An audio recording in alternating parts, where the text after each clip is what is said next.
Ya, sekali lagi kami ucapkan selamat datang kepada Bapak Hakim Agung Republik Indonesia, Bapak Dr. Ibrahim SH.MH LLM. Kita berikan tepuk tangan yang meriah untuk Bapak Dr. Ibrahim SH.MH LLM. Atas nama Sivitas Akademika Universitas Islam Makassar, yang mengucapkan terima kasih banyak atas kesempatan dan waktunya kepada Bapak Hakim Agung, Bapak Dr. Ibrahim SH MH LLM, guna bersama-sama mahasiswa baru kami, mahasiswa baru Universitas Islam Makassar yang tersebar di seluruh Indonesia, guna mengikuti stadium general atau kuliah umum pada pagi hari ini.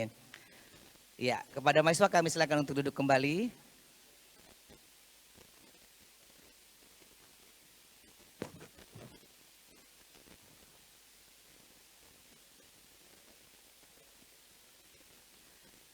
Baik, bismillahirrahmanirrahim.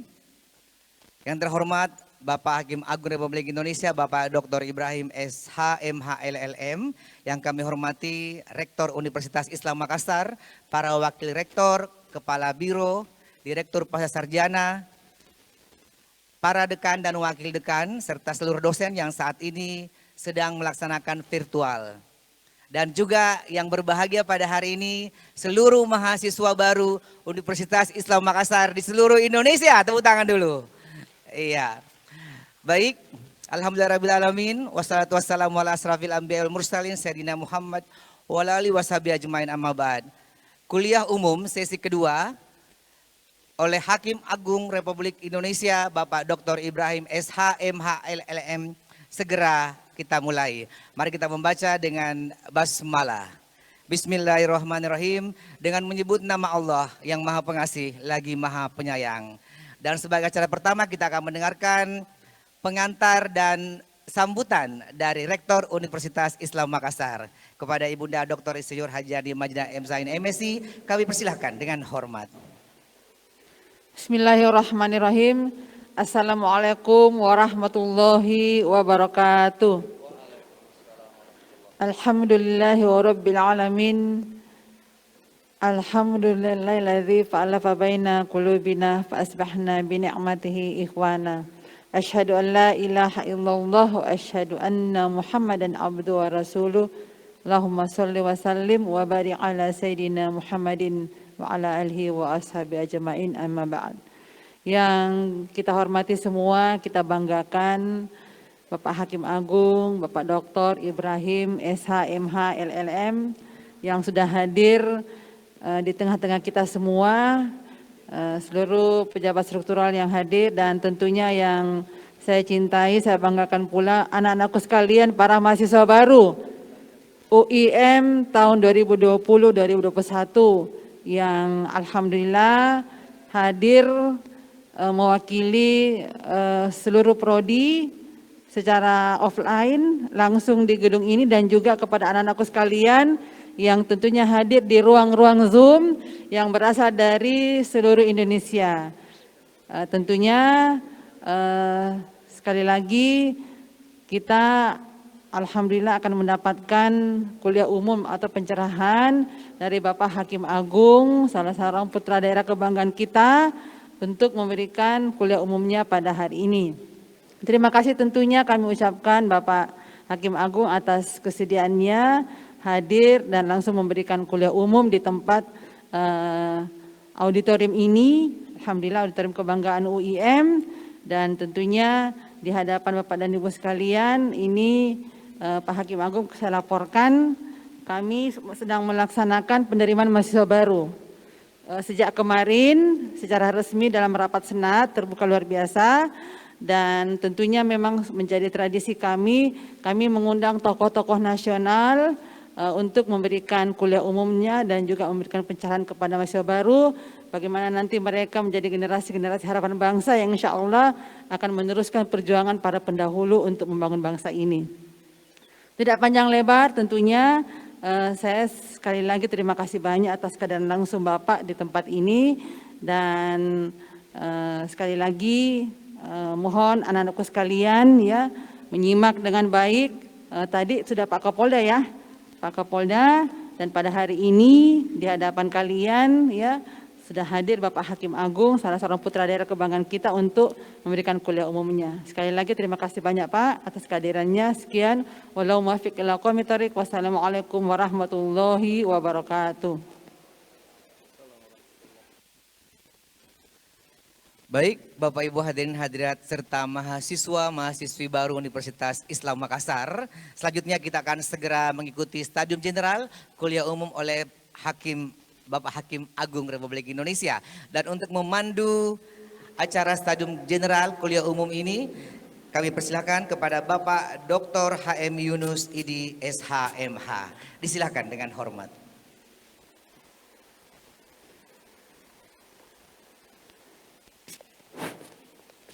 Bismillahirrahmanirrahim. Assalamualaikum warahmatullahi wabarakatuh.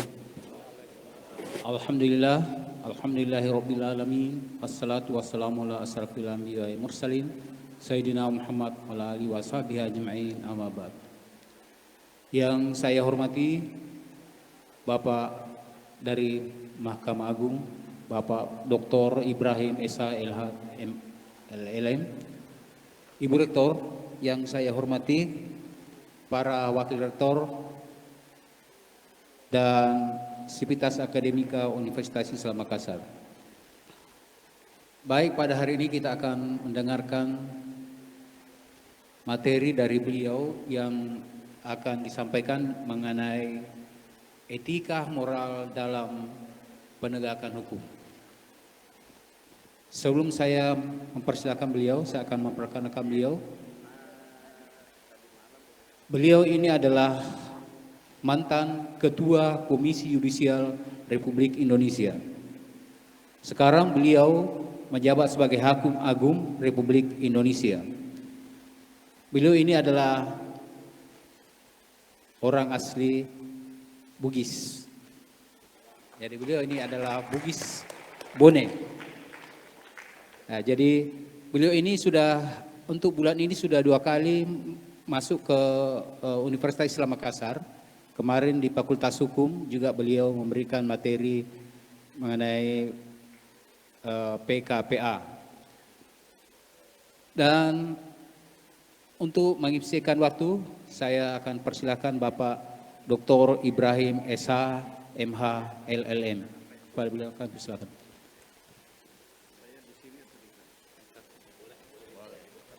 Oh ya, nanti saya Bismillahirrahmanirrahim.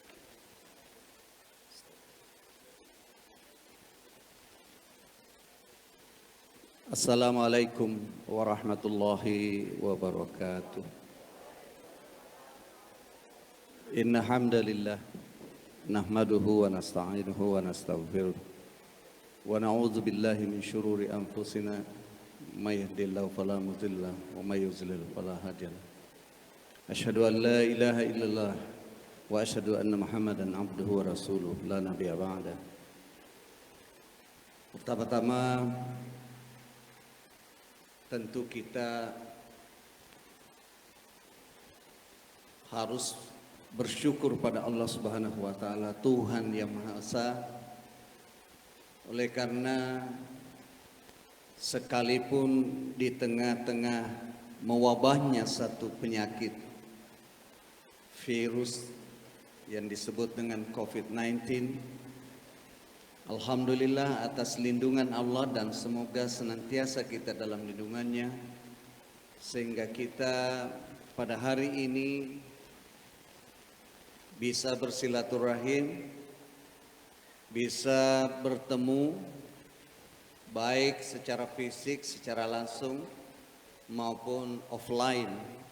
Karena memang sistem yang kita diperkenankan adalah kita boleh bertemu tetap secara fisik, tetapi jumlahnya tentu sangat-sangat dibatasi.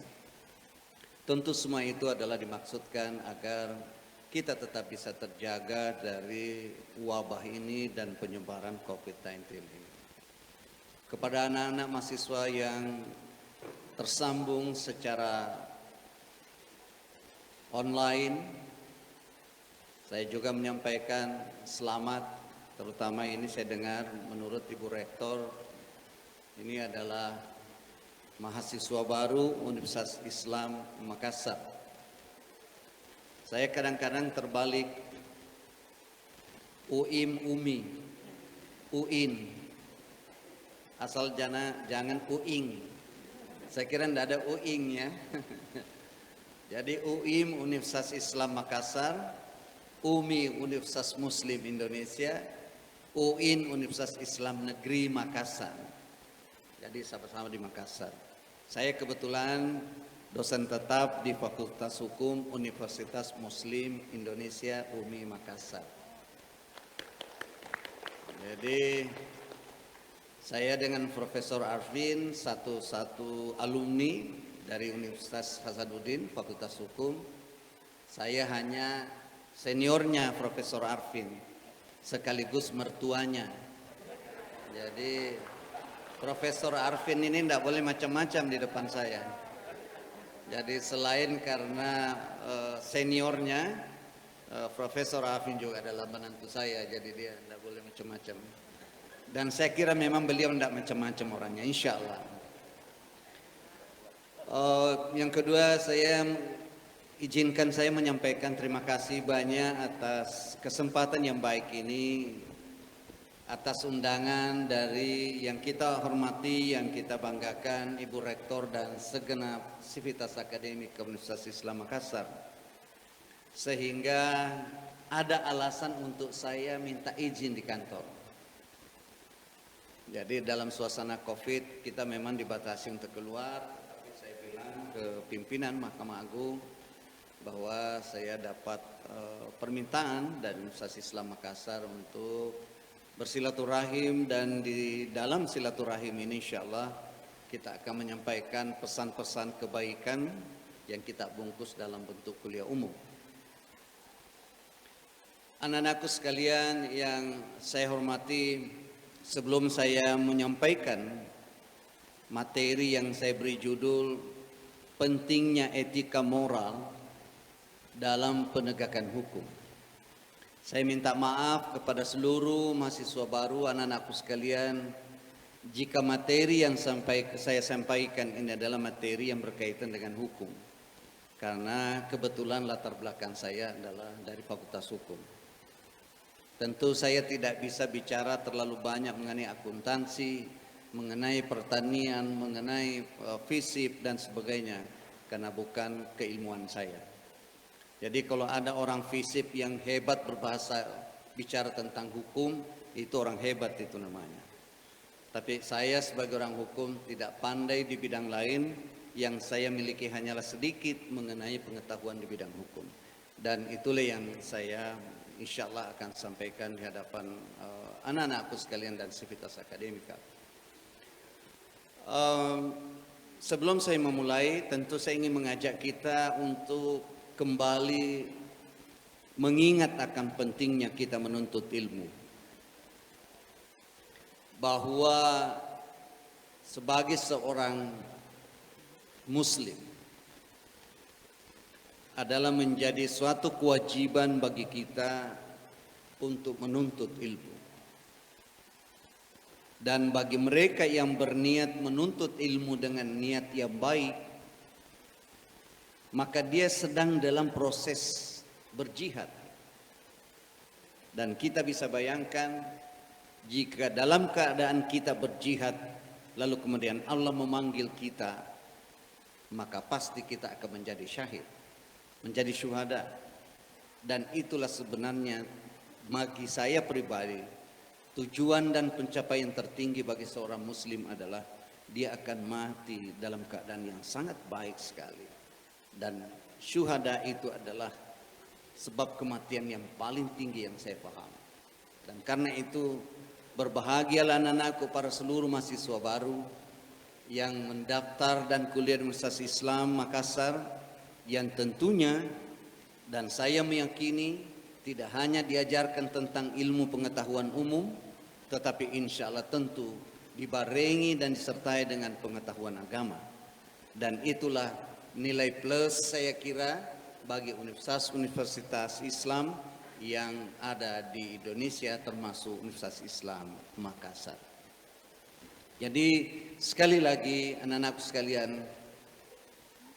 camkanlah dalam hati, kuatkan di dalam hati bahwasanya menuntut ilmu itu adalah ibadah.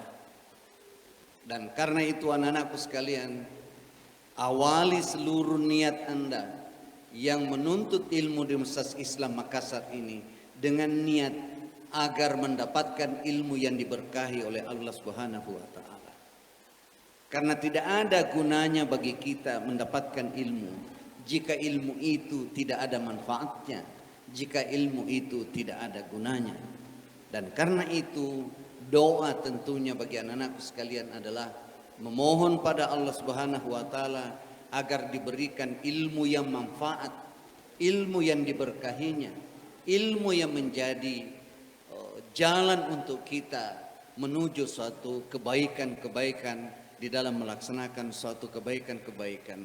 Karena sesungguhnya kebaikan itu adalah sesuatu hal yang penting dalam kehidupan manusia. Di dalam salah satu surah, di dalam firman Allah, Allah berfirman, "Wa in asantum li anfusikum wa in asatum falaha." Bahwa siapa saja yang berbuat kebaikan, maka kebaikan itu adalah kembali pada dirinya. Begitu juga sebaliknya. Dan sekali lagi anak-anakku sekalian, menuntut ilmu itu adalah suatu kebaikan. Dan karena itu awalilah ini dengan niat yang baik. Saya kira itu anak-anakku sekalian sebagai pengantar pada pertemuan pada hari ini, dan izinkanlah saya untuk menyampaikan satu materi yang menurut saya sederhana kelihatannya dari sisi judul, akan tetapi menurut saya hal inilah yang penting terutama bagi mereka yang belajar di bidang ilmu hukum. Dan karena itu izinkan saya, Ibu Rektor, Bapak-Bapak Warek, dan pimpinan lainnya untuk saya berdiri. Tabe. Sebenarnya saya berdiri ini Bu Rektor untuk menunjukkan bahwa saya laki-laki, Bu. Jadi seperti itu.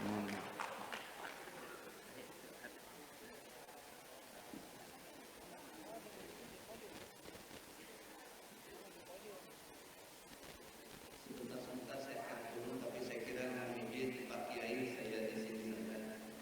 Pak Kiai ini adalah senior saya di Universitas Muslim Indonesia. Jadi mohon izin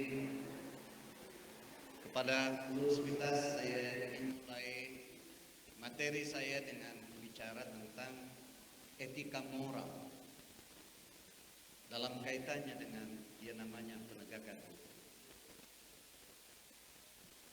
Anak-anakku sekalian, para peserta kuliah umum pada hari ini, seringkali kita mendengar tentang etika moral dan juga hukum. Dari perspektif keilmuan anak-anakku sekalian, etika moral dan hukum pada dasarnya adalah dua aspek yang berbeda,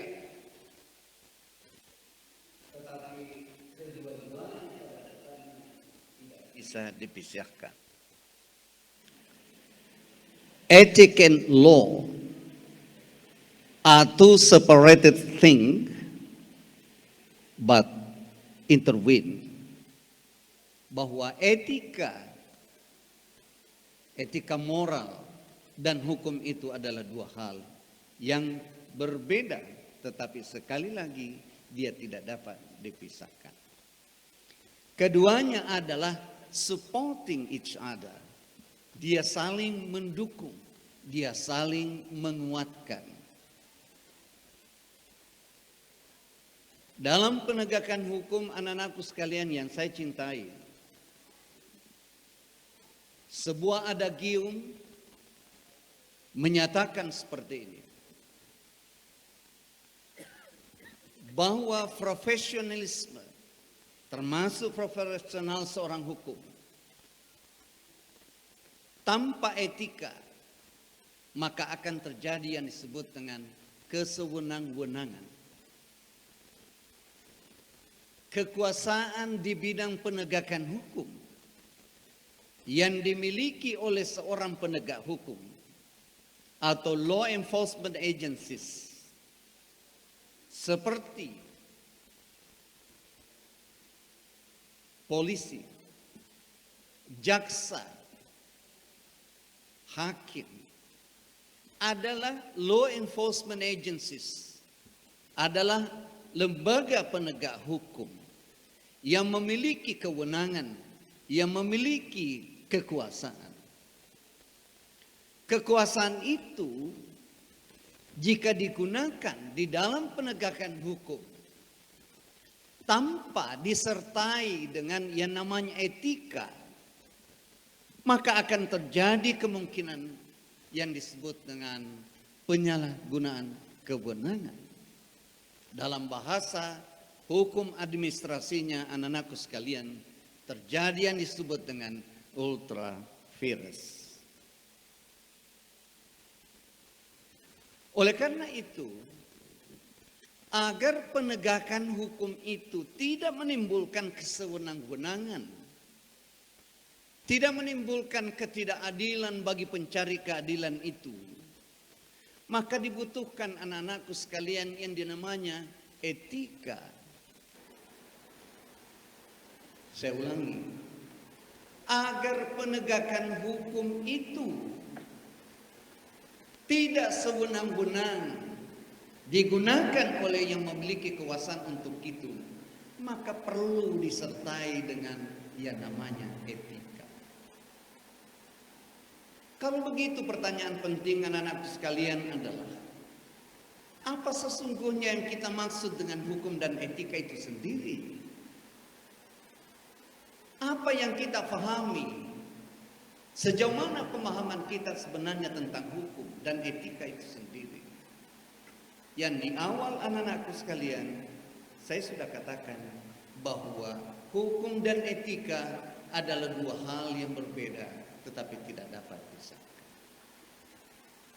Banyak pakar, banyak ahli, anak-anakku sekalian berpandangan seperti ini,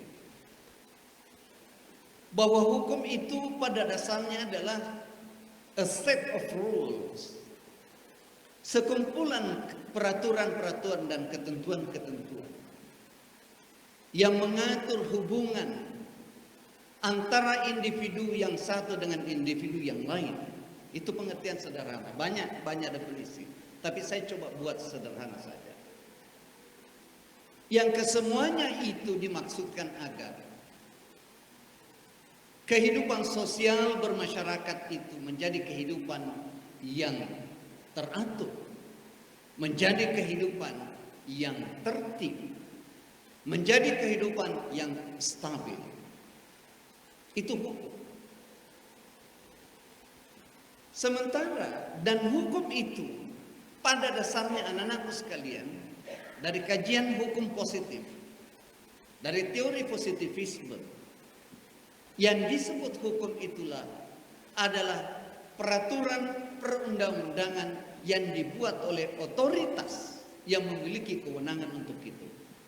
DPR misalnya, kalau di daerah ada DPRD, ada produknya yang namanya perda, maka menurut kaum positivis, itulah yang disebut dengan hukum. Jadi ada otoritas yang membuat aturan itu. Tetapi bagaimana dengan etika? Apakah etika itu juga sama halnya dengan hukum?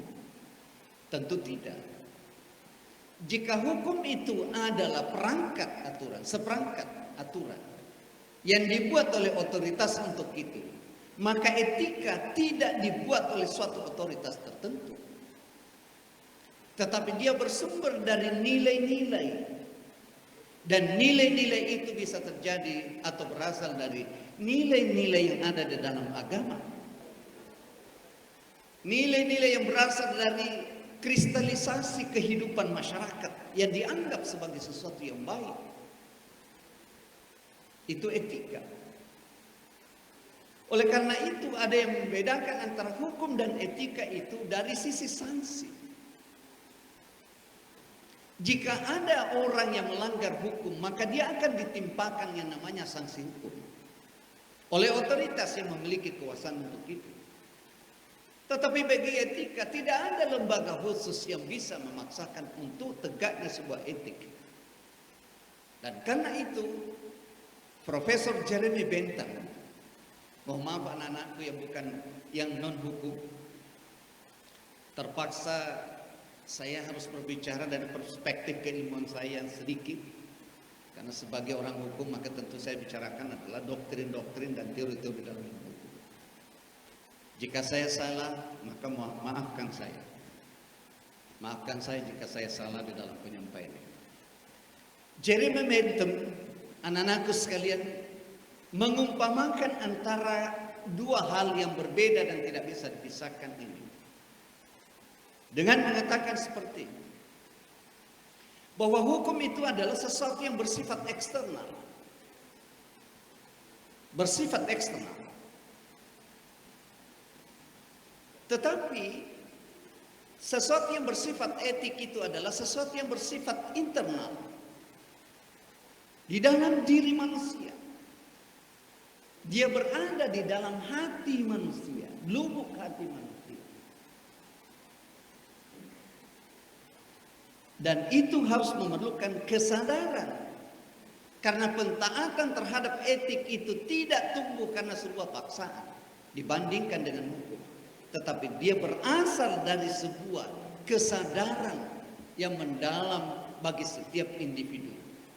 Dan nilai etik setiap individu itu adalah boleh jadi berbeda dengan nilai etik yang difahami dan dipraktekkan oleh orang lain.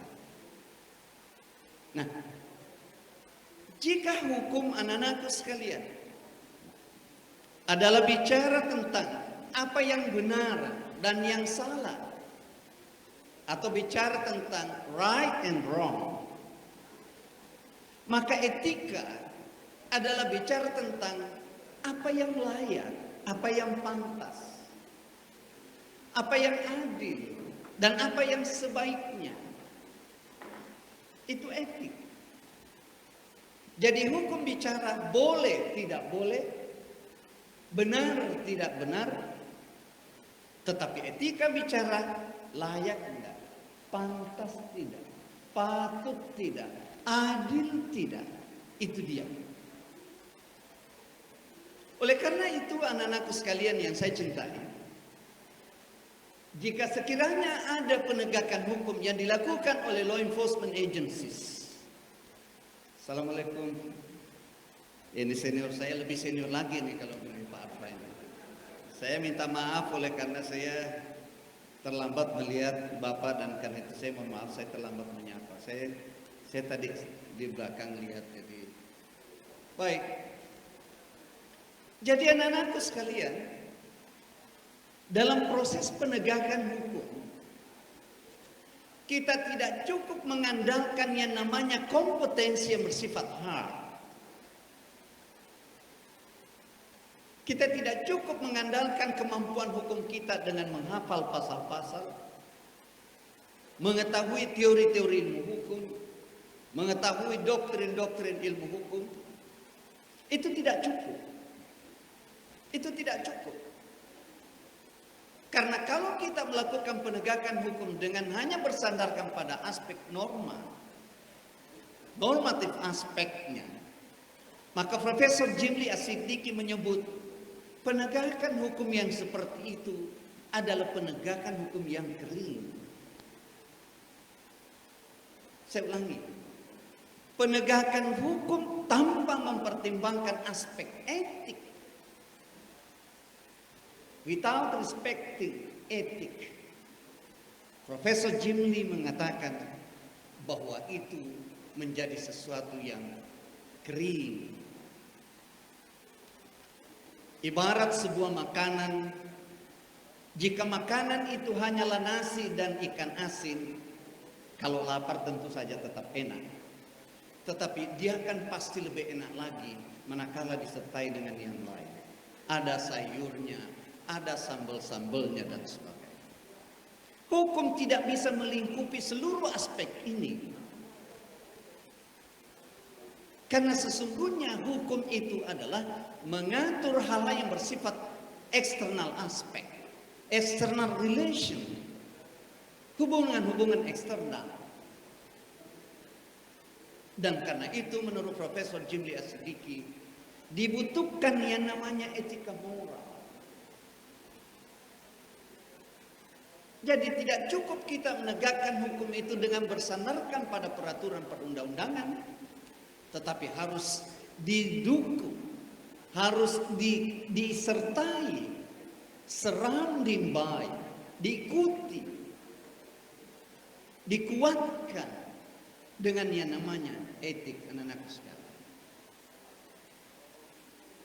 Oleh karena itu di awal saya katakan bahwa penegakan hukum tanpa etika maka akan terjadi kesewenang-wenangan.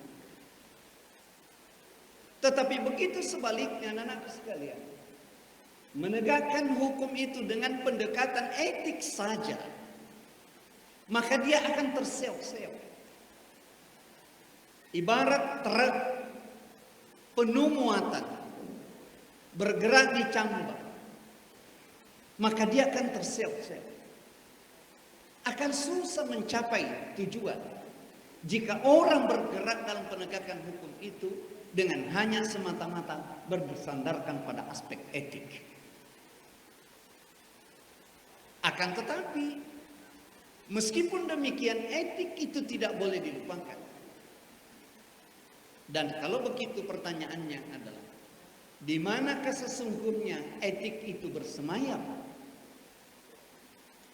Jika pengetahuan ilmiah itu, termasuk di dalamnya hukum itu, adalah bersandar pada kemampuan kognitifnya kita di sini, dan itulah yang disebut oleh sebagian pakar sebagai hard competence, maka hati itu adanya di dalam kamu.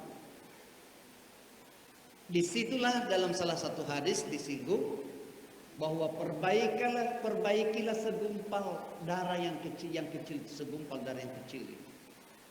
Karena kalau itu baik, maka insya Allah yang lain akan baik. Itulah hati. Tetapi hati yang bagaimana? Dalam salah satu firman Allah yang dipanggil adalah tentu, ya ayuhan nafsul mutmainnal qulub. Tentu qulub yang mutmainnah, yang sejuk. Bukan hati yang gersang, melainkan hati yang selalu mau menerima hidayah. Hati yang selalu menerima kebaikan-kebaikan. Hati yang mau menerima nilai-nilai kebaikan seperti kejujuran. Jadi salah satu contoh etik itu adalah kejujuran.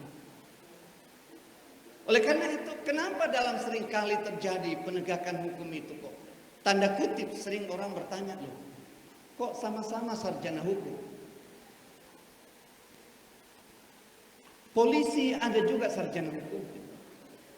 Jaksa juga sarjana hukum. Hakim juga sarjana hukum. Tapi kok kenapa tafsirannya berbeda?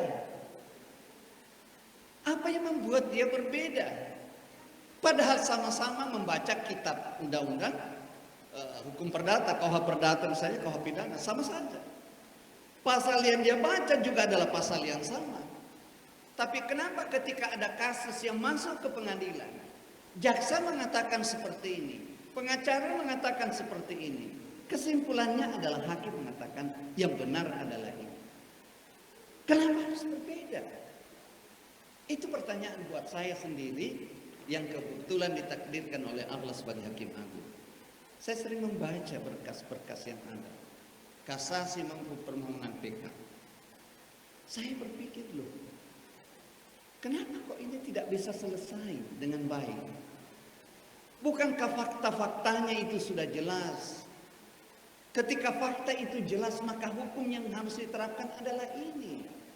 Tapi kenapa kok harus berbeda, harus lain? Kalau begitu, apa yang salah? Saya tidak ingin menyalahkan satu institusi tertentu, karena itu hal yang tidak baik. Janganlah kita mencari-cari kesalahan orang lain. Allah tidak suka itu. Karena hanya pertolongan Allah lah, sehingga aib kita sebenarnya juga tidak terungkap. Dan karena itu kita tidak dibenarkan. Tidak dibenarkan untuk mencari-cari kesalahan sesama saudara kita. Tetapi jika kita ingin jujur, sebenarnya ada hal yang perlu dikoreksi. Koreksi itu hanya bisa dilakukan jika kita bisa berkata pada diri kita bahwa sesungguhnya yang benar itu adalah ini. Dan nilai yang mengajarkan kita itu tidak lain adalah nilai etik itu sendiri. Itulah kejujuran. Kalau kita tidak bisa jujur pada diri kita, maka penegakan hukum itu tidak akan pernah maksimal. Padahal hukum hadir pada dasarnya anak-anakku sekalian adalah untuk mengakhiri sebuah sengketa, mengakhiri suatu permasalahan, bukan menciptakan masalah baru. Dan bahkan kita tidak ingin sebenarnya mendengar lagi di tengah-tengah masyarakat kita, kalau ada orang yang hilang ayamnya, maka untuk menemukan ayamnya dia harus menjual kambingnya. Ini kan sering terjadi di tengah-tengah masyarakat. Kalau ada orang hilang kambingnya, lalu kemudian dia minta tolong kepada pihak yang berwenang, maka kadang-kadang ada cerita di tengah-tengah masyarakat. Mudah-mudahan itu sebatas cerita. Jual kerbaumu dulu. Coba bayangkan, kambing yang hilang, kerbau harus dijual. Apa yang salah?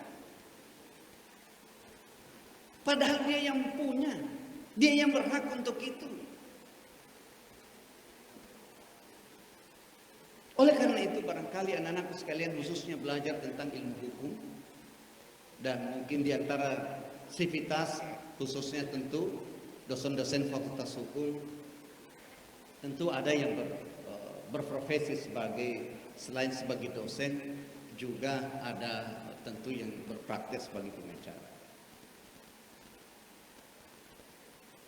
Dan karena itu saya kira sangat penting sekali untuk kita membaca dan membuka kitab Al-Quran. Di dalam salah satu surah di dalam An-Nisa, kalau saya tidak salah, di dalam surat An-Nisa ayat 135 di situ dikatakan ada perintah bagi penegak hukum itu untuk berlaku adil. Sekalipun atas dirimu, walau ala anfusikum, awil walidaini wal aqrabin. Jadi berbuat adil itu hanya bisa dilakukan bagi orang yang jujur. Jujur pada dirinya. Jika tidak, dan yang menjadi motivasinya adalah bukan penegakan hukum untuk keadilan, lihatlah akibat-akibat. Lihatlah akibat-akibat. Pasti akibatnya akan menjadi sesuatu yang tidak baik. Mengapa penegakan hukum kita masih terseok-seok tanda kutip? Ini saya bicara dalam kapasitas sebagai dosen, bukan mewakili Mahkamah Agung dan pandangan Mahkamah Agung. Walaupun saya Hakim Agung, tetapi saya tidak mengatakan pendapat saya mewakili kepentingan Mahkamah Agung. Tetapi apa yang bersifat prinsip umum dalam penegakan hukum, saya rasa Mahkamah Agung juga harus berpegang teguh pada prinsip itu. Jadi anak-anakku sekalian, dalam penegakan hukum itu kita tidak cukup mencerdaskan otak kita di sini. Kita tidak cukup dengan menghafal pasal-pasal di dalam perundang-undangan. Kita tidak cukup menginterpretasi dengan baik terhadap ketentuan perundang-undangan yang berlaku. Tidak cukup untuk itu. Akan tetapi kita harus juga didasarkan pada motivasi. Harus didasarkan pada niat. Untuk apa sesungguhnya penegakan hukum ini dilakukan? Sesungguhnya esensi bagi penegakan hukum itu menurut saya adalah kebenaran dan keadilan itu sendiri.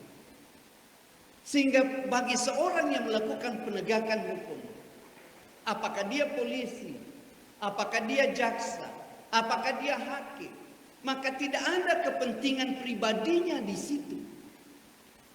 Saya ulangi, anak-anakku sekalian, menjadi perhatian ini khususnya bagi anak-anakku mahasiswa baru yang mengambil mata pelajaran, mengambil fakultas hukum.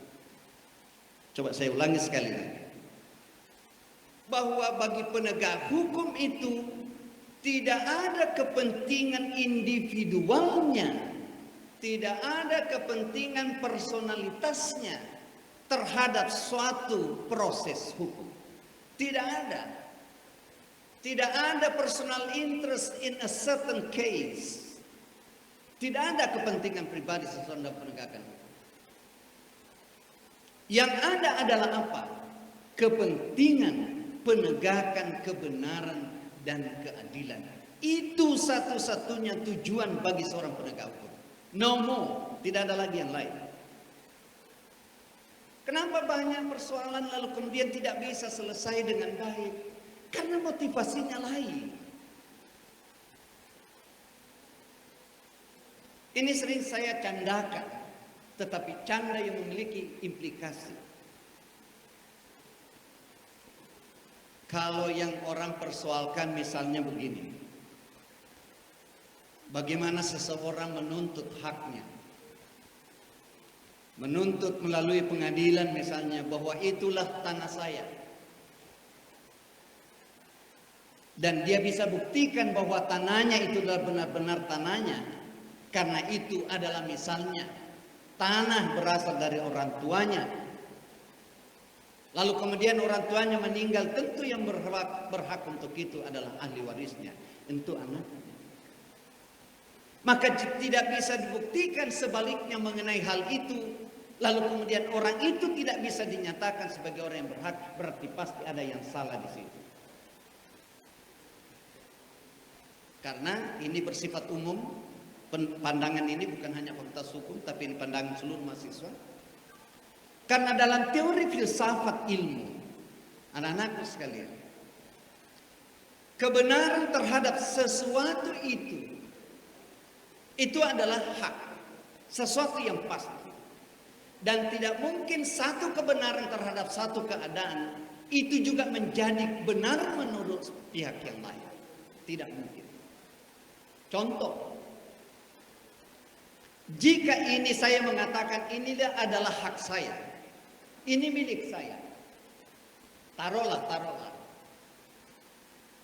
Profesor Arvin atau Ibu Rektor tadi mengatakan sebelum saya naik, Pak Ibrahim, itu ada hand sanitizer, itu Bapak boleh gunakan, dan silakan kalau mungkin di mobil nanti bisa digunakan. Berarti sesuatu benda itu beralih kepada saya atas dasar pemberian daripada orang yang berhak untuk itu. Karena rektor adalah pemilik otoritas tertinggi dalam suatu perguruan tinggi.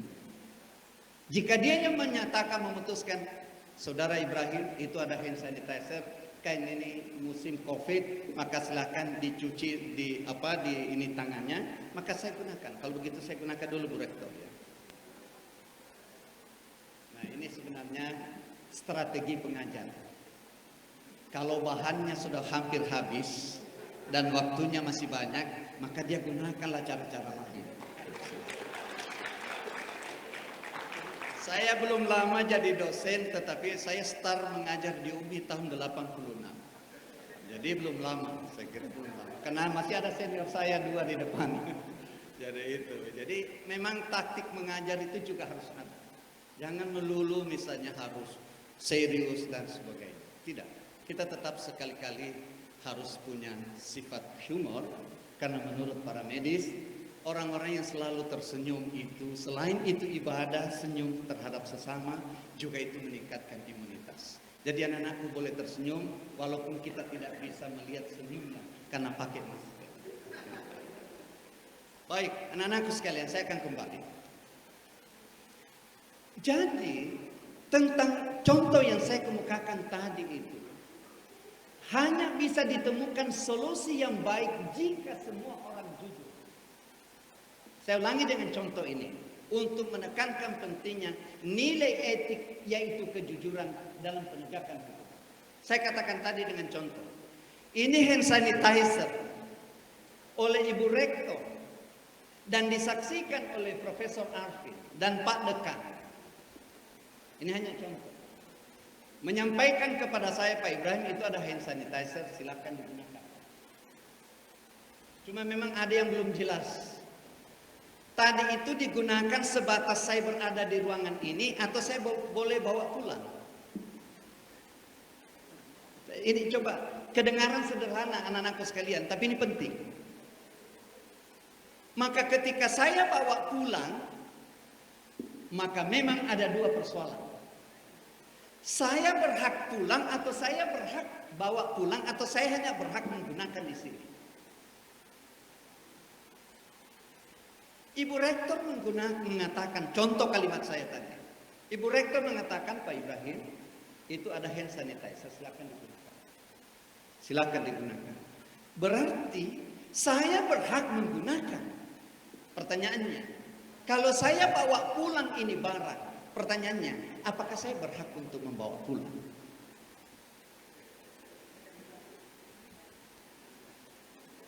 Jika orang bicara secara normatif, kalau saya bawa pulang, saya tidak melanggar. Karena saya sudah dikatakan, Pak Ibrahim itu ada hand sanitizer. Silakan digunakan. Digunakannya tidak terbatas, apalagi hanya digunakan. Kecuali kalau dia katakan, digunakan selama berada di ruangan aula UIM ini, maka saya secara moral akan salah jika saya bawa pulang.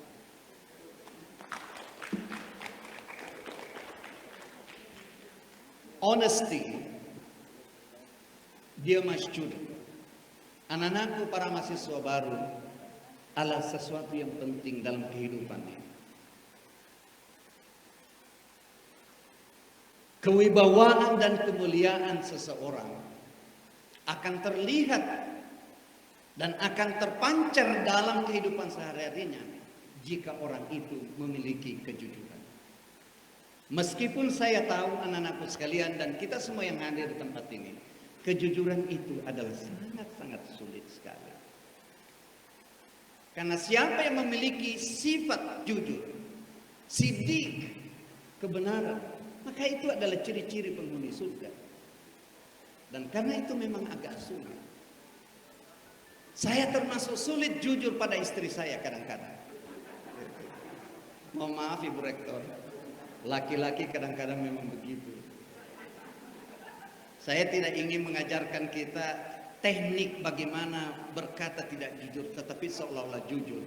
Karena itu salah, tidak, bukan pada tempatnya. Itu tempatnya di warung kopi itu. Tapi tidak ada. Basically tidak ada kejujuran yang sifatnya absurd. Tidak ada kejujuran yang sifatnya samar. Kejujuran itu adalah bersifat hak.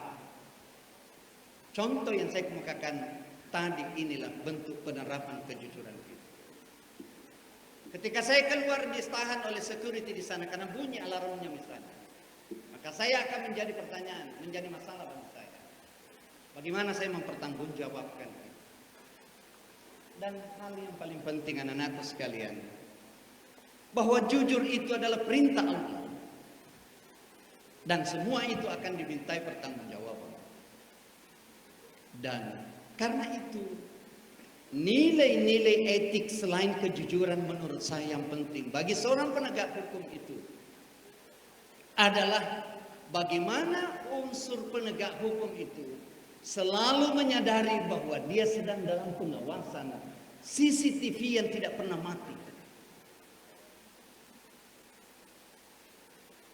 Saya ulangi, bahwa selain nilai kejujuran dalam penegakan hukum itu penting, maka seorang penegak hukum juga selalu menghadirkan dalam hatinya bahwa dia selalu dipantau oleh CCTV 24 jam.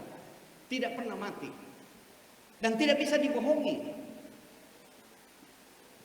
Kalau CCTV buatan manusia 2 bulan 3 bulan kemudian itu sudah bisa habis, hapus. Tapi ada CCTV yang 24 jam itu tidak bisa hapus, Pak. Memorinya tidak terbatas, unlimited memory. Apa itu? Allah berfirman di dalam salah satu ayat Al-Quran. wa huwa ma'akum aina ma kuntum. Bahwa Allah itu mengetahui dan mengawasimu dimanapun kamu berada. Dia bersama kamu dimanapun berada. Melalui malaikat-malaikatnya tentunya. Jadi jujur adalah nilai. Tetapi aspek eksternal yang perlu adalah kita selalu harus merasakan hadirnya sebuah pengawasan. Dan hanya dengan itu, insya Allah anak-anakku sekalian, penegakan hukum itu akan menjadi sesuatu yang diharapkan bagi setiap masyarakat. Karena anak-anakku sekalian, kita patut menyadari juga bahwa sebaik apapun tatanan kehidupan masyarakat itu, pasti saja suatu saat terjadi yang disebut dengan konflik. Terjadi suatu yang namanya sengketa. Dan karena itu, kehadiran daripada seorang penegak hukum yang memiliki, di samping yang saya katakan tadi, memiliki kemampuan hukum secara kognitif. Hal lain yang tidak kalah pentingnya adalah bahwasanya anak-anakku sekalian, dia juga harus menyadari tentang pentingnya yang namanya etika moral. Dan nilai-nilai etik yang saya kemukakan tadi, salah satu contohnya adalah kejujuran. Itu adalah sangat penting di dalam suatu proses penegakan. Jika penegak hukum itu ilmunya bagus dan kemudian disertai dengan etika moral yang bagus, maka insya Allah dia akan menjadi penegak hukum yang baik. Bagi anak-anakku sekalian yang belajar ilmu hukum, saya ingin menitip suatu pesan melalui dosen-dosennya tentunya, bahwasanya kemampuan yang bersifat hard competence itu adalah memang penting, tetapi jangan pernah melupakan yang namanya soft competence. Soft competence yang saya maksud itu adalah nilai-nilai etik. Kedua-duanya adalah menjadi sebuah pasangan yang tidak bisa dipisahkan. Hilangnya pasangan yang satu akan menyebabkan proses-proses penegakan hukum itu tidak akan menjadi maksimal. Profesionalisme tanpa etika adalah kesebenangan, dan etika tanpa profesionalisme adalah terseok-seok.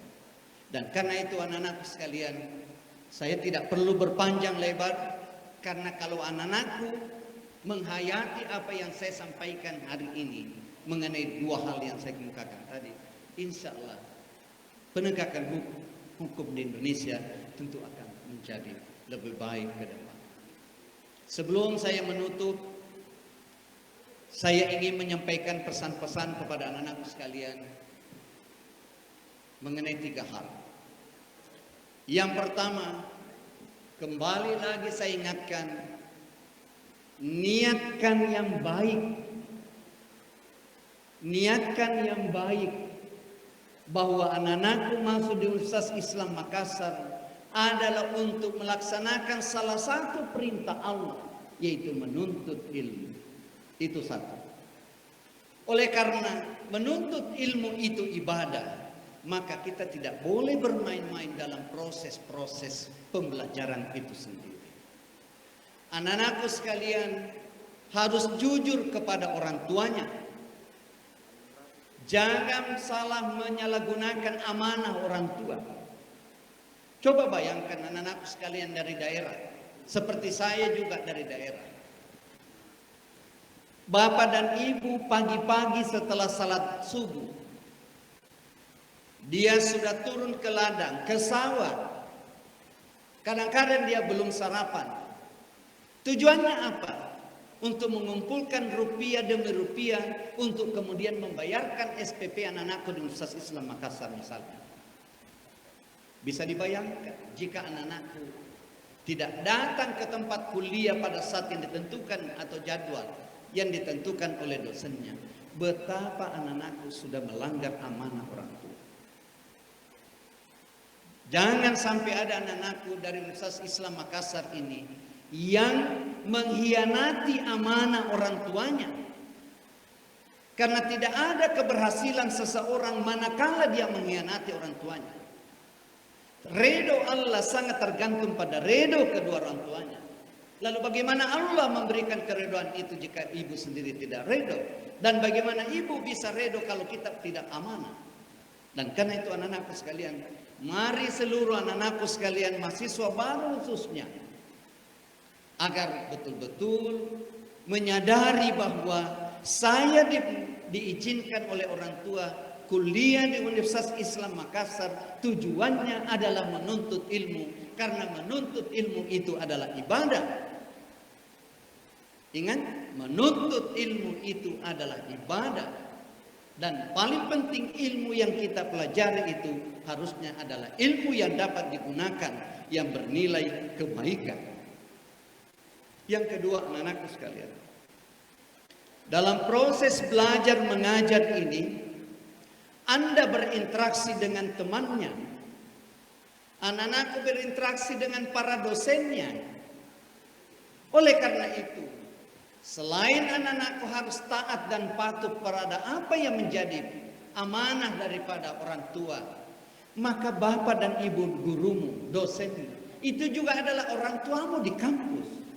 Dan karena itu pula kamu tidak boleh, anak-anakku semua tidak boleh juga melakukan sesuatu yang merusak perasaan hati seorang dosen, yang membuat dosen itu tidak ikhlas, menyebabkan dosen itu tidak tulus dalam memberikan ilmunya. Dan karena itu jangan ada di antara anak-anakku yang melakukan pelanggaran-pelanggaran terhadap apa yang diamanahkan oleh dosen. Para dosen itu adalah orang tuamu, orang tua anak-anakku sekalian, orang tuamu di kampus.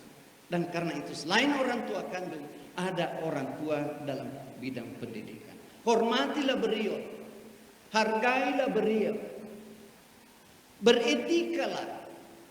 Makiada ki diolona guru-guru. Harus ada etika di hadapan guru kita. Hanya dengan itu, insya Allah anakku sekalian, dengan belajar yang sungguh-sungguh, mengikuti seluruh proses yang ada, menghargai dan menghormati dosennya, lalu kemudian berdoa, semoga insya Allah anak-anakku semuanya nanti akan menjadi orang-orang yang alim, dan ilmunya nantinya adalah ilmu yang manfaat dan diberkahi oleh Allah Subhanahu wa taala. Anak-anakku sekalian, sekali lagi tidak ada yang bisa saya sampaikan yang begitu panjang lebar di tempat ini kecuali pesan saya. Selalulah melakukan yang namanya refreshing terhadap kita punya itikat dan niat. Dalam bekerja, dalam belajar, selalu harus didasarkan pada niat yang baik. Karena semuanya itu tergantung pada amalan kita. Bukan dilarang untuk masuk kuliah untuk memperoleh jasa, itu tidak salah. Tetapi tujuan tertinggi pendidikan itu adalah menjadikan manusia itu adalah orang-orang yang memiliki budi pekerti yang baik, di samping pengetahuan yang mumpuni. Harapan saya kepada anak-anak sekalian, agar anak-anakku semua diberi kesehatan oleh Allah Subhanahu wa taala dan mengikuti proses pendidikan yang memang kita tidak bisa secara fisik semuanya bertemu di ruangan ini karena ada sesuatu yang terjadi, dan ini yakinlah bahwa ini adalah ujian. Dan bukankah Allah menyatakan kepada kita semua bahwa janganlah Anda mengira Anda sudah beriman sebelum saya coba, bahwa COVID ini menurut saya ini adalah sebuah ujian dan sebuah cobaan, dan karena itu harus dihadapi dengan baik. Kita tidak boleh terlalu menganggap sederhana, tetapi jangan juga terlalu paranoid. Karena paranoid yang berlebihan akan mengakibatkan imun kita akan menurun. Dan orang-orang yang diserang oleh COVID-19 adalah orang-orang yang pada saat yang sama imunitasnya sedang turun. Tetaplah tersenyum anak-anakku sekalian, karena senyum itu adalah bagian daripada ibadah. Dan karena itu saya ingin mengakhiri dengan menyampaikan permohonan maaf kepada Ibu Rektor dan seluruh sivitas akademika, para senior saya yang hadir di tempat ini, jika ada hal yang kurang berkenan pada penyampaian saya. Yang benar itu adalah datangnya dari Allah, dan jika ada yang salah itu tidak lain adalah karena Ibrahim tetap manusia biasa. Tidak ada manusia yang tidak ada gading yang tak retak, dan tidak ada manusia yang tidak luput dari sebuah kesalahan. Yang tidak boleh adalah manusia sengaja melakukan kesalahan. Demikian, wabillahi taufik wal hidayah. Wassalamualaikum warahmatullahi wabarakatuh.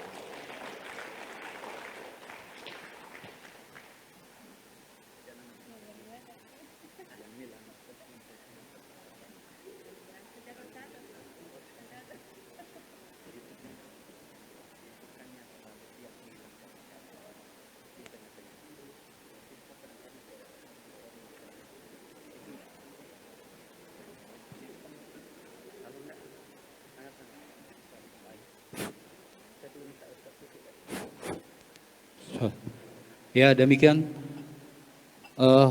materi yang disampaikan oleh Bapak Dr. Ibrahim SH LLM tentang etika dan moral dalam penegakan hukum. Begitu disampaikan oleh Bapak tadi, beliau. Kemudian ada beberapa hal yang saya ingin garis bawahi. Yang pertama, bahwa hukum dan etika tidak dapat dipisahkan, namun dapat dibedakan. Yang kedua, hukum itu bersifat eksternal, sedangkan etika adalah bersifat internal. Penegakan hukum tanpa memperhatikan etika, maka akan terjadi kesewenang-wenangan. Penegakan hukum itu harus disertai dengan etika. Penegakan hukum dibutuhkan oleh masyarakat. Ada hal penting lagi yang ingin saya sampaikan, bahwa tadi apa yang disampaikan oleh beliau, bahwa mengapa hakim di dalam pengadilan negeri misalnya berbeda putusannya dengan hakim yang ada di pengadilan tinggi atau di Mahkamah Agung. Padahal mereka sama-sama sarjana hukum, dosennya sama, alumni sama, mengapa bisa satu kasus yang sama berbeda hukumannya? Nah, itu barangkali yang menjadi nanti pertanyaan kepada adik-adik, kepada Hakim Agung ini. Baik, untuk selanjutnya kami beri kesempatan kepada adik-adik mahasiswa, baik yang virtual maupun yang hadir di tempat ini untuk bertanya. Ya, kami beri kesempatan untuk pertama 2 orang dulu. Silakan diangkat tangan yang mau bertanya.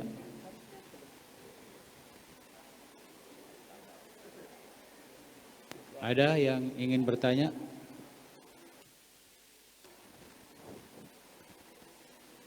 Ya, silakan sebut nama, dari fakultas mana?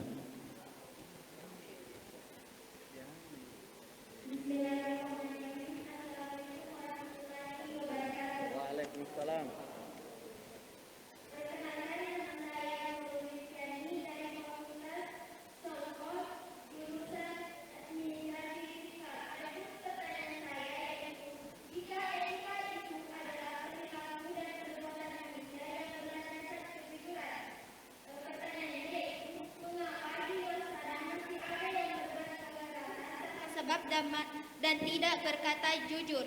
Sekian dan terima kasih. Assalamualaikum makasih. warahmatullahi wabarakatuh. Silakan, masih ada yang lain?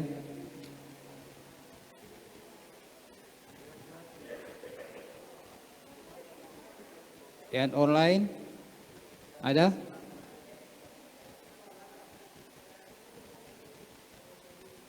Ya, ada mahasiswa Fakultas Hukum. Silakan.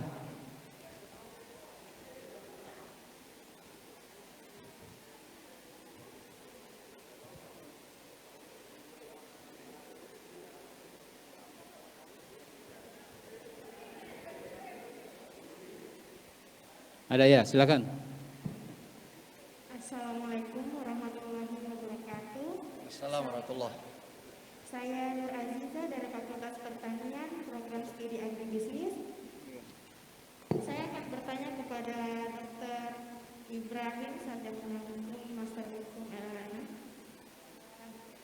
Kan ada dua aspek yang berbeda tapi bisa dipisahkan, Pak.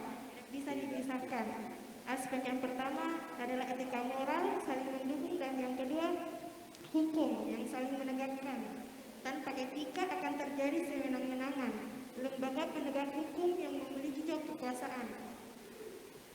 Pertanyaan saya, apakah ada hukuman bagi lembaga penegak hukum yang menyewenang-wenangkan kekuasaan yang dimilikinya? Terima kasih. Ya. Saya kira untuk sementara 2 orang dulu, silakan Pak. Ini saya ingat waktu saya dulu mahasiswa baru. 2 pertanyaan ini baik-baik semua dan berat-berat. Biasanya seniornya itu mencatatkan pertanyaan. Tapi menurut saya untuk kali ini pertanyaan ini betul-betul murni lahir dari mahasiswa baru UIM. Baik, saya katakan dari awal bahwa penegakan hukum itu tidak cukup dengan penguasaan hukum formal saja. Akan tetapi harus disertai dengan etika moral. Salah satu yang saya tonjolkan tadi adalah nilai kejujuran. Pertanyaannya adalah, pertanyaan yang pertama tadi, mengapa kok masih ada penegak hukum yang tidak adil, yang tidak jujur? Pertanyaan ini tentu saja sangat sulit buat saya, karena seolah-olah juga terjadi pada diri saya ini. Dan karena itu saya cuma bisa mengucapkan astagfirullahaladzim. Baik anak-anakku sekalian, kejujuran itu adalah bagian dari iman. Saya ulangi, pemahaman saya kejujuran itu adalah bagian daripada iman. Bahwa iman sifatnya itu adalah berfluktuasi. Dan karena itulah ada kemungkinan pada saat tertentu nilai kejujuran orang itu akan turun atau dia sedang menguat.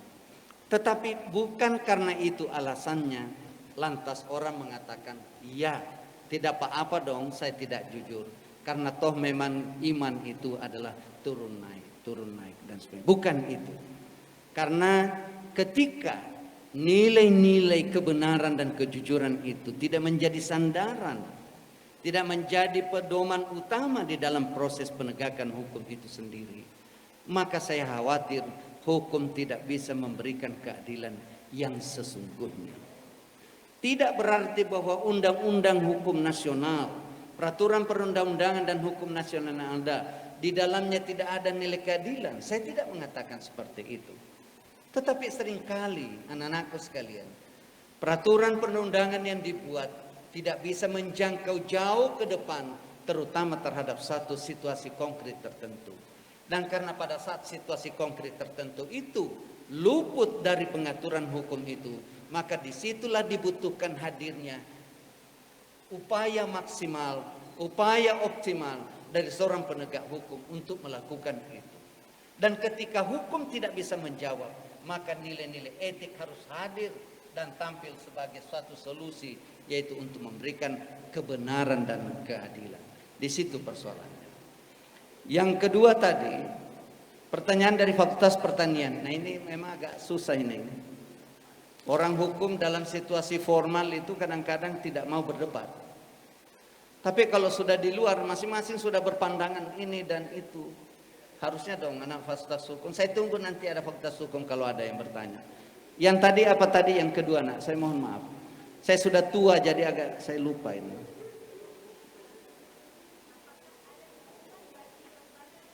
Baik, saya sudah ingat. apakah ada sanksi bagi penegak hukum yang melakukan pelanggaran? Tentu ada. Selain sanksi administratif. Karena aparat penegak hukum itu adalah juga ada pegawai negeri sipil, ada juga yang tunduk pada peraturan perundang-undangan yang punya aturan tersendiri ketika dia melakukan pelanggaran-pelanggaran terhadap aturan yang berlaku. Dia bisa diproses melalui tool, bisa diproses melalui perdata, dia bisa bahkan diproses melalui pidana. Contoh yang paling sederhana adalah anakku sekalian, pejabat-pejabat yang memiliki otoritas yang menyalahgunakan kekuasaannya, lalu kemudian menimbulkan kerugian pada negara, sederhananya melakukan tindak pidana korupsi, maka pasti pada akhirnya dia menemui satu proses-proses hukum yang berujung pada misalnya penjara. Itu dari sisi proses hukumnya. Tapi dari sisi lembaga penegak hukumnya itu sendiri, apakah ada misalnya yang namanya lembaga yang melakukan pengawasan? Ada. Misalnya dalam ini menjawab anak-anakku fakultas fisik misalnya. Ini misalnya dalam penyelenggaraan pemilu misalnya. Ada anggota Bawaslu atau KPU daerah yang melakukan pelanggaran terhadap ketentuan yang berlaku, maka ada dewannya, ada DKPP. Dan kebetulan ketua DKPP-nya itu adalah Profesor Muhammad. Dia guru besar FISIP Universitas Hasanuddin.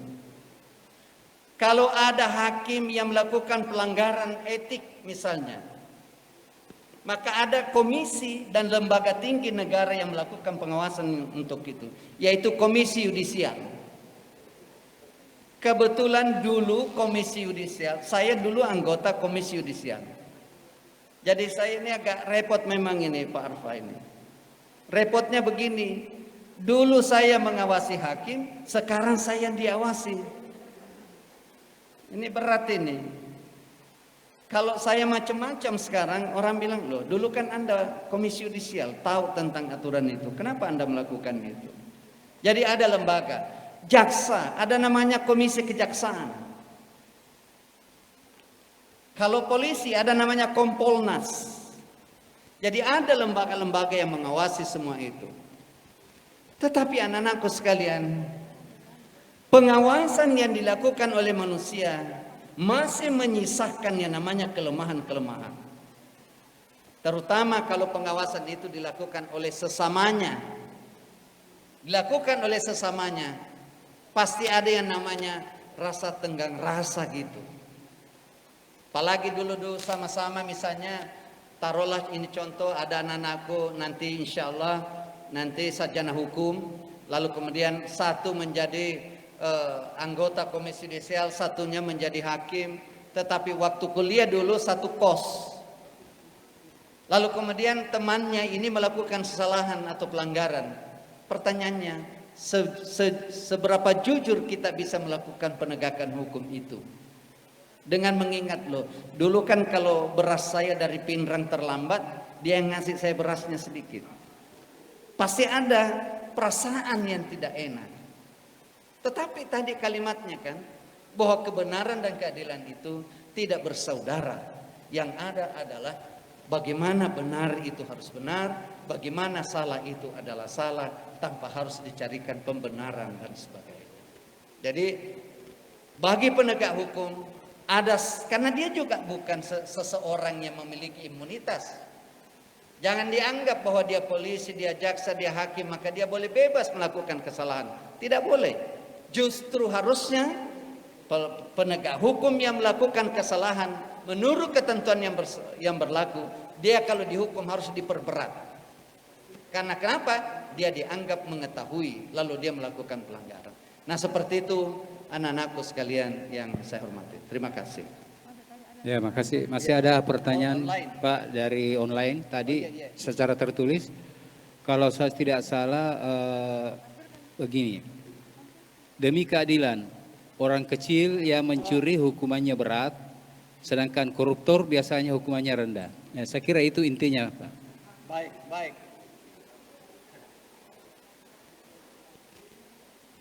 Ini pertanyaan di atas, saya bagaimana menjawabnya ini? Karena itu fakta. Itu fakta. Atau begini, masih ada seperti itu. Tidak boleh kita menutup mata untuk menyatakan, oh enggak ada yang begitu. Semuanya kok fair. Enggak. Jujur kita mengatakan masih ada hal yang seperti itu. Apa yang salah? Menurut saya, salah itu bukan hanya pada penegak hukumnya, tetapi juga pada masyarakatnya sendiri. Saya ingin memberi contoh dengan kaitan dengan itu. Di Purwokerto ada orang yang bukan mencuri sebenarnya, tapi mengambil kakao yang jatuh. Mengambil kakao milik orang lain yang sudah jatuh, yang kira-kira orangnya ini tidak peduli lagi kalau dibiarkan dia menjadi busuk. Lalu kemudian dia pungutlah itu. Pertanyaannya adalah, kalau dia dihukum itu, apakah itu salah? Secara normatif anak-anakku sekalian, perbuatan mengambil barang milik orang lain tanpa seizin sepunyanya, yang punyanya, itu tetap dikenakan salah mencuri. Jika hukum hanya hadir dengan melihat perspektif itu dari pendekatan hukum, maka pasti orang ini dihukum, dipenjarakan. Tetapi etika hadir dengan mengatakan kepada penegak hukum, masa tong itu kodong kakao 1 biji 2 biji. Nah kalau kau biarkan begitu hancur tonji itu jadi tanah. Sementara kalau dia gunakan itu, dia bisa jual di pasar, dia bisa beli ikan. Etika mengatakan memang salah, tetapi tidak perlulah sampai kau hukum dengan hukuman penjara. Kalau dia datang minta maaf, maka sudah cukuplah, maafkan itu.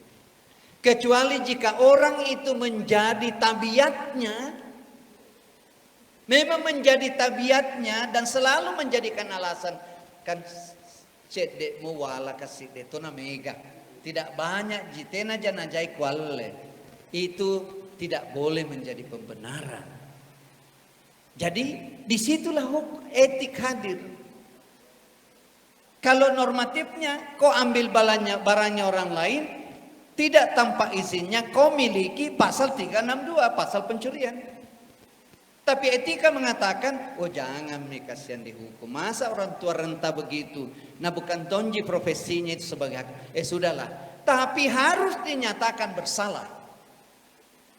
Hakim harus tetap menyatakan itu perbuatan salah.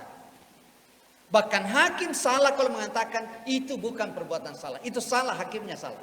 Tetap harus dinyatakan bersalah. Tetapi tidak perlulah etika mengatakan, jangan mi kau penjarakan. Cukup mi kau bilang, kau bersalah ya nek. Tapi lain kali jangan lagi melakukan itu.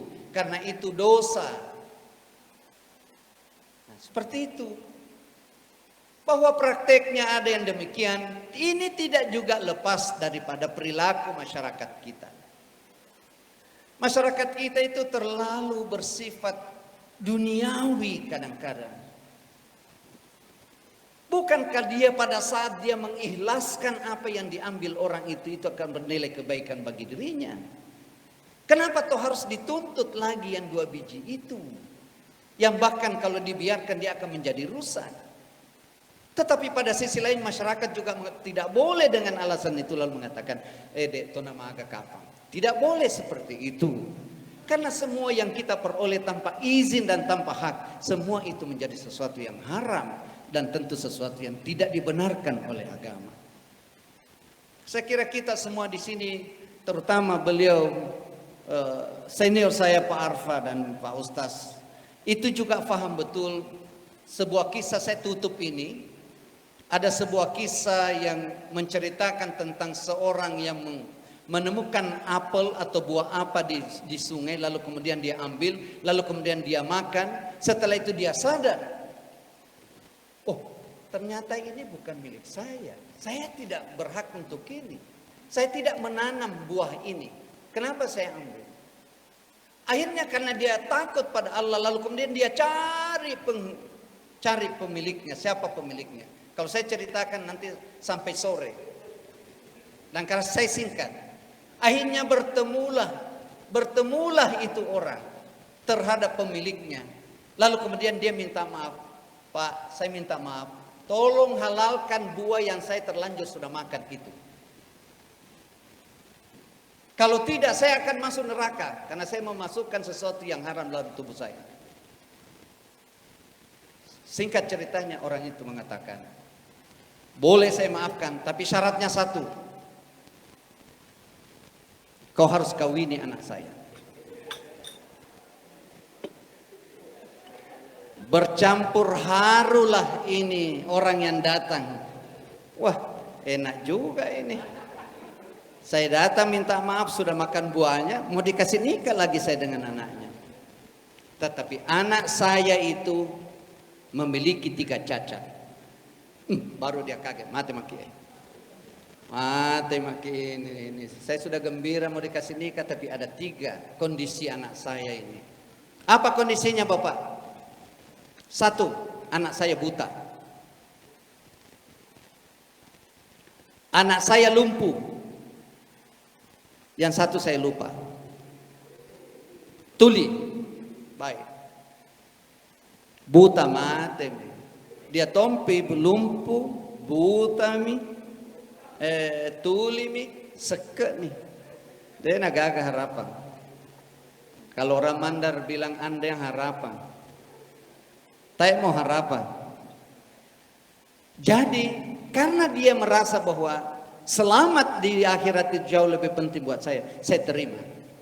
Ternyata anaknya cantik, matanya aduh, intinya sempurna. Dia buta karena dia tidak pernah melihat sesuatu yang tidak benar. Dia lumpuh karena tidak pernah pergi ke mall untuk urusan yang tidak penting. Dan tuli karena dia tidak pernah mendengar sesuatu yang tidak perlu didengar. Jadi kesimpulannya anak-anakku sekalian, semua itu pada akhirnya adalah kita harus takut pada suatu hari. Dan jika hari itu datang, maka tidak ada orang yang bisa menunda sedikit pun. Iza ja'a ajaluhum la yastakhiruna sa'atan wa la yastaqdimun. Jika hari atau saat itu datang, maka tidak ada orang yang bisa menunda sedikit pun maupun memajukan sedikit pun. Dan tentu yang kita inginkan adalah kita berada pada posisi husnul khotimah. Dan oleh karena itu, semoga kita semua Sivitas Akademik Universitas Islam Makassar semuanya mempedomani prinsip-prinsip yang baik dan benar dalam mengelola pendidikan itu. Hanya Allah yang bisa menolong kita, Pak. Mahasiswa yang sedikit, jangan menjadi kecil hati. Walaupun 1-2 mahasiswa yang kita didik, jika 2 anak mahasiswa kita itu adalah menjadi orang-orang ahli ibadah dan para alim, maka semua itu akan mendatangkan keberkahan bagi Universitas Islam Makassar. Oleh karena itu, sekali lagi, Ibu Rektor, warak, pimpinan-pimpinan lainnya, buat saya ini adalah sebuah kebahagiaan oleh karena saya dapat kesempatan untuk bersilaturahim, dan di dalam silaturahim ini saya bisa beramar ma'ruf nahi munkar. Saya meyakini bahwa insya Allah apa yang saya sampaikan jika diikuti oleh banyak orang, bagi saya itu akan menjadi amal jariah, dan hanya itu yang bisa membantu dan menolong saya, bukan karena jabatan saya sebagai hakim agung, bukan karena gelar saya yang kebetulan ada. Bukan itu semua. Yang kita bisa menemani kita itu adalah hanyalah amal yang diterima di sisinya. Tidak ada yang kita bisa bawa lain selain pada amal. Mobil yang ada di rumah tidak kita bawa. Rumah besar yang kita bangun ratusan juta bahkan miliaran, ketika saatnya datang kita tidak bisa bawa. Kita tidak bawa apa-apa. Dan karena itu yang kita bawa adalah hanyalah kebaikan-kebaikan dan amal yang diterima di sisinya. Semoga kita semua ini ada termasuk orang-orang yang senantiasa mendapatkan hidayah, mendapatkan petunjuk, sehingga kita bisa memperkaya diri kita melalui ilmu yang kita pelajari, kekayaan di bidang amalia, sehingga kita menjadi orang-orang yang selamat kelak. Demikian, wabillahi taufiq wal hidayah. Wassalamualaikum warahmatullahi wabarakatuh. Ya, demikian apa yang telah disampaikan oleh Bapak Dr. Ibrahim, dan ada beberapa tadi yang masih bertanya, sebetulnya masih ada secara tertulis tapi waktu beliau sudah ini.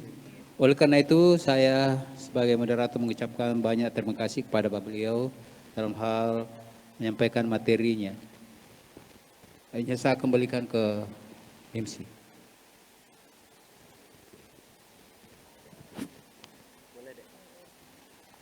Baik, terima kasih kepada Bapak narasumber kita, Bapak Dr. Ibrahim SHM HLLM, dan juga moderator kita Bapak Dr. HM Yunus ID SHMH. Bisa minta tepuk tangan yang meriah sekali lagi?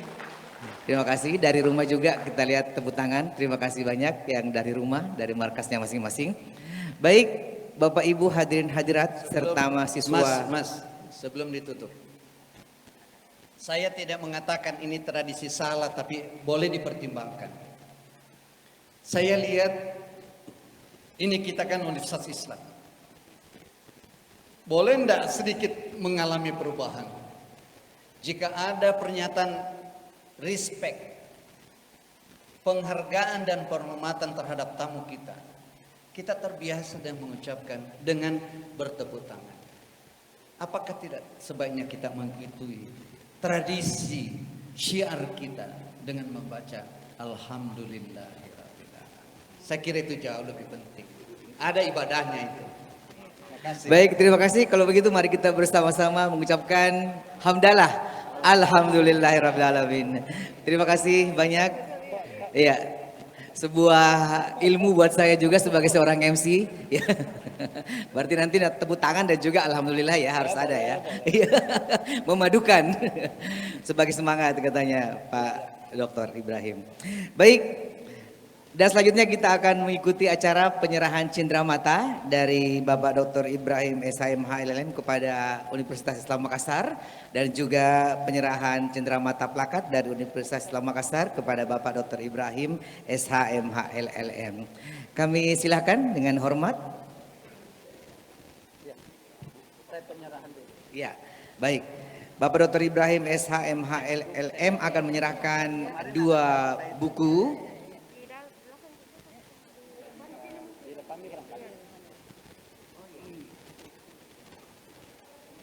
Iya. Kami silakan untuk mengambil tempat di depan panggung, disilakan.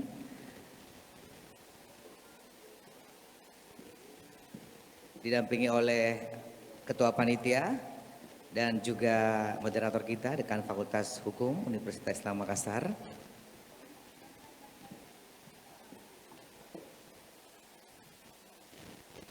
Iya, silakan Pak. Tapi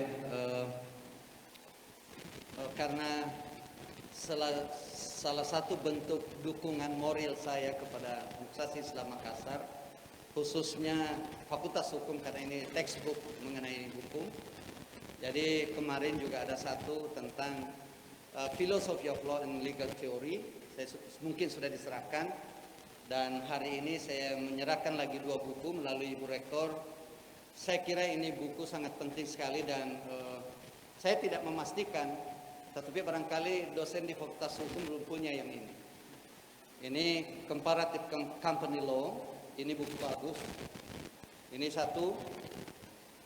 Dan buku kedua ada buku mengenai Tort Law, Text, Cases and Material. Ini juga adalah buku penting untuk dipelajari oleh anak sekalian. Bahwa kalau mau menjadi orang yang memiliki pengetahuan yang cukup, maka selalulah datang ke gudang. Dan gudang itu adalah perpustakaan, Dan pintu gudang itu adalah membaca dan ilmu dan bahasa. Karena ini bahasa Bugis Bone ini. Ini bahasa Bugis ini Parpa ini. Comparative company law. Ini bahasa Bugis ini. Termasuk tot law, jadi mesti ada bahasanya sedikit. Semoga ini anak-anakku sekalian saya minta disimpan di perpustakaan sehingga bisa dibaca oleh siapapun dan tolong dipelihara supaya yang lain juga bisa. Demikian saya serahkan.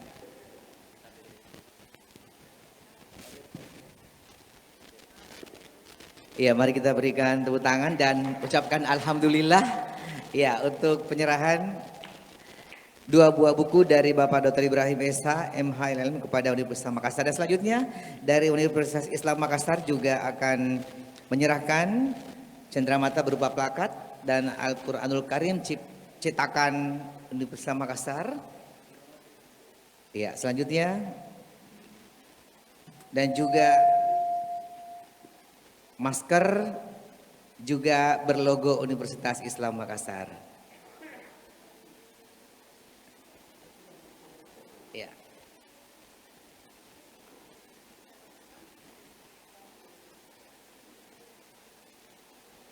Ya. Para mahasiswa kita saksikan bersama Ibunda Rektor kita menyerahkan plakat dan Al-Quranul Karim cetakan Universitas Islam Makassar. Mic-nya? Iya.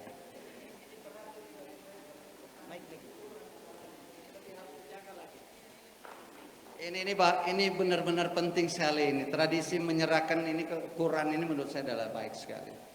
Karena dalam salah satu hadis diriwayatkan bahwa kelak ketika orang meninggal dan orang itu selama hidupnya selalu membaca Quran, maka amalan membaca Qurannya itu akan tampil seolah-olah sebagai seorang pemuda yang hadir di kepalanya orang yang meninggal itu dan menunggu malaikat Munkar dan Nakir untuk bertanya. Lalu malaikat kembali karena pemuda itu dia bilang, saya tidak akan tinggalkan orang ini karena di dunia dia selalu bersahabat dengan saya. Pesannya baca Quran, tidak boleh tidak ada orang yang baca Quran. Demikian. Alhamdulillah, Tabe Bapak Hakim Agung. Jadi kami memang di sini di UIM ini mentradisikan untuk memberikan cenderamata Al-Quran karena memang tagline kampus kita ini kampus Qurani. Artinya kami tidak hanya mendidik mahasiswa untuk cerdas intelektual, tetapi mereka juga cerdas spiritual. Sehingga apa yang menjadi materi perkuliahan Bapak Hakim Agung tadi, yaitu bagaimana kemudian etika menjadi sebuah dasar daripada pendidikan hukum, dan insya Allah mereka ini akan dididik secara kompetensi ilmu, tetapi mereka akan memanfaatkan ilmunya dengan baik dan benar untuk kemaslahatan umat. Jadi alhamdulillah gayung bersambut dan luar biasa tadi Bapak Hakim Agung memberikan kita banyak sekali petua-petua yang saya juga catat Pak. Semua yang isinya yang pesan-pesan moral itu luar biasa banyak sekali dari beliau. Terima kasih banyak sekali lagi. Sekian, assalamualaikum warahmatullahi wabarakatuh. Baik, terima kasih kami ucapkan kepada Bapak Dr. Ibrahim SH MHLM dan juga Ibunda Rektor yang telah bersama-sama kita saksikan